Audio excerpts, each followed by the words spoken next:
Hi guys, welcome to my YouTube channel. In this video, I'll show you how to create a simple Java program that displays a student's information, grades for 3 subjects, and computes the average automatically. So we will use onlinegdb.com. But you still have apps that you can use, Visual Studio Code and NetBeans.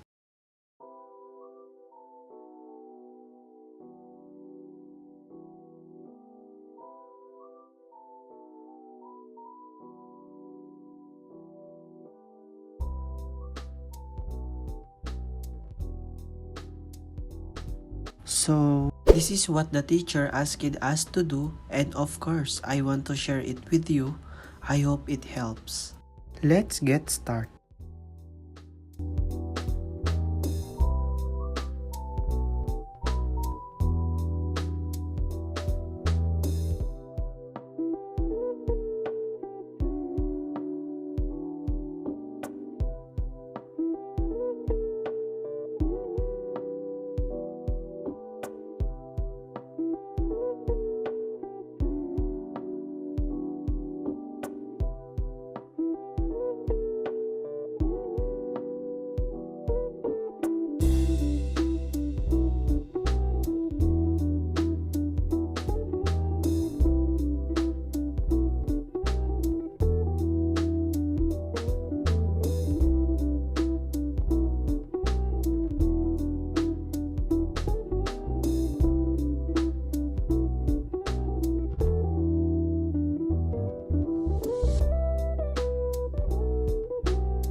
So there was an error. I forgot the operator statement, which is plus.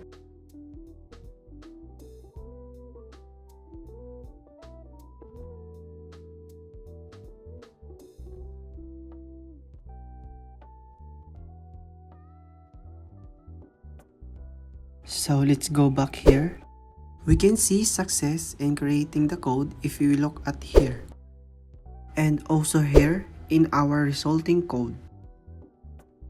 This is the code. I hope you learned something from my video. Don't forget to like, subscribe, and turn on the bell icon.